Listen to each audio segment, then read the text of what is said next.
오늘 우리에게 주신 하나님의 말씀은 구약성경 에스겔서 47장 1절부터 8절까지 말씀입니다. 허락하신 말씀을 봉독하겠습니다. 그가 나를 데리고 성전문에 이르시니 성전의 앞면이 동쪽으로 향하였는데 그 문 지방 밑에서 물이 나와 동쪽으로 흐르다가 성전 오른쪽 제단 남쪽으로 흘러내리더라. 그가 또 나를 데리고 북문으로 나가서 바깥길로 꺾여 동쪽을 향한 바깥문에 이르시기로 본즉 물이 그 오른쪽에서 스며 나오더라. 그 사람이 손에 줄을 잡고 동쪽으로 나아가며 천척을 측량한 후에 내게 그 물을 건너게 하시니 물이 발목에 오르더니 다시 천척을 측량하고 내게 물을 건너게 하시니 물이 무릎에 오르고 다시 천척을 측량하고 내게 물을 건너게 하시니 물이 허리에 오르고 다시 천척을 측량하시니 물이 내가 건너지 못할 강이 된지라. 그 물이 가득하여 헤엄칠 만한 물이요 사람이 능히 건너지 못할 강이더라. 그가 내게 이르시되 인자야 내가 이것을 보았느냐 하시고 나를 인도하여 강가로 돌아가게 하시기로 내가 돌아가니 강 좌우편에 나무가 심이 많더라. 그가 내게 이르시되 이 물이 동쪽으로 향하여 흘러 아라바로 내려가서 바다에 이르리니 이 흘러내리는 물로 그 바다의 물이 되살아나리라. 아멘.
오늘은 대림절 첫째 주일입니다. 대림절로부터 교회력은 새롭게 시작이 되고 또 우리가 대림절을 맞이하면서 예수 그리스도의 오심을 기다리는 우리 마음의 자세를 가다듬게 됩니다.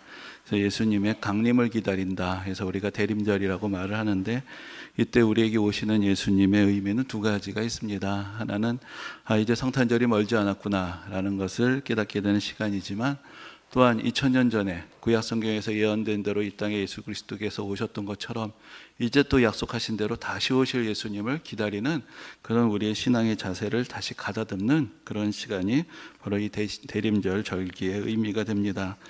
그리고 또한 이 시기는 또 교회 사역에 있어서는 다음 해의 사역을 준비하게 되는 그런 시간이기도 합니다. 그래서 오늘은 이제 다음 해에 우리가 어떤 선교지를 어떻게 후원할 것인가를 약정하는 선교 약정 시간이 있고, 또 그 다음 주 우리는 이제 각자 또 어떤 부서에서 어떻게 또 교회를 섬길 것인가 사역을 신청하는 그런 시간들이 있습니다.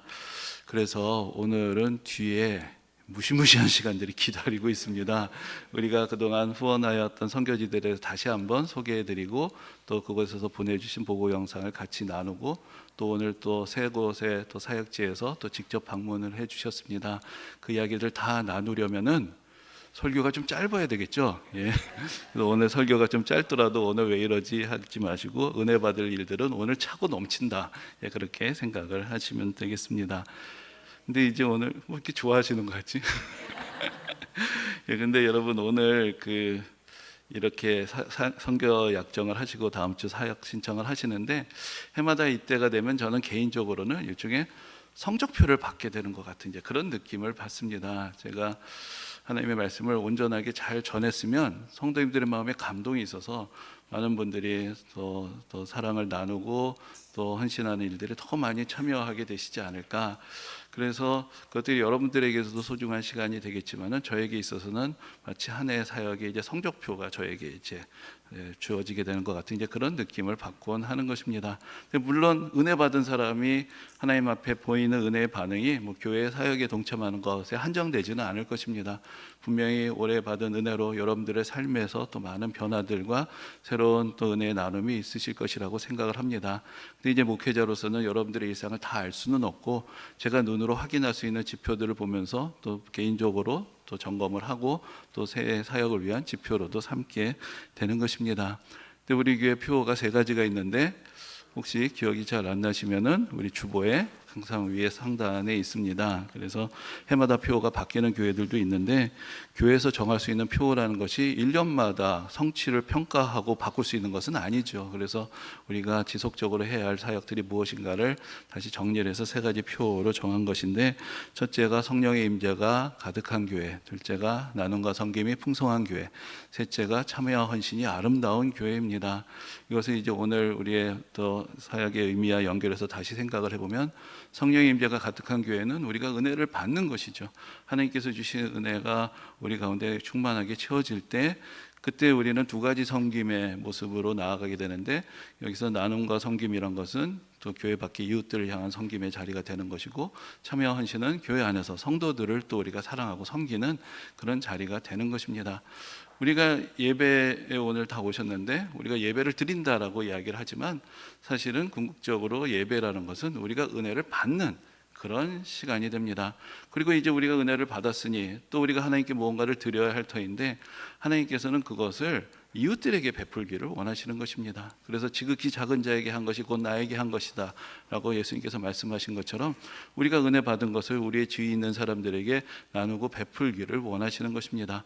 그리고 그것도 조금 더 깊이 생각을 해보면은, 하나님께서 우리를 사랑하셨듯이 이제 우리를 통해서 또 우리의 이웃들, 가까이 있는 이웃들, 멀리 있는 이웃들을 또한 하나님께서 섬기시는 그 귀한 은혜의 자리, 하나님께서 은혜 베푸시는 그 귀한 은혜의 자리에 우리가 하나님의 손과 발이 되어서 은혜의 통로가 되어서 동참하게 되는 그런 시간이라고도 할 수가 있을 것입니다.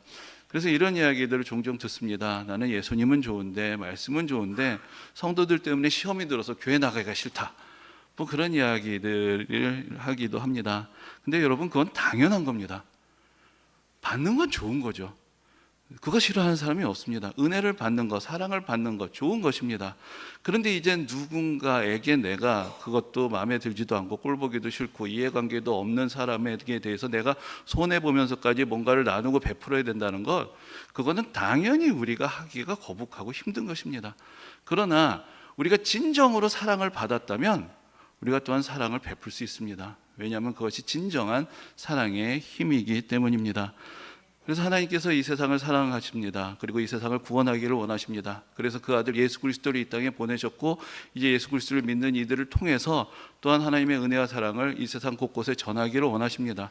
이것은 아주 단순하고 명료하고 확실한 신앙의 진리입니다. 이것을 내가 얼마나 받아들이고 실천하느냐, 그것이 어떤 척도로 어떤 지표로 확인하든지 간에 바로 우리의 신앙의 가장 중요한 척도가 될 것입니다. 근데 우리가 지금 계속해서 선지자들의 글을 이제 정리를 하고 있습니다. 창세기부터 쭉 와서 이제 에스겔까지 오게 되었는데, 선지자들은 하나님의 뜻을 우리에게 전해주고 또 앞으로 하나님께서 이루실 구원의 계획을 우리에게 미리 알려준 그런 사람들입니다. 근데 이분들이 다 그 말씀하셨던 내용들이 사실은 큰 틀에서 보면 큰 차이가 없습니다. 그러나 말씀을 전하게 하시는 그 방법은 조금씩 다릅니다.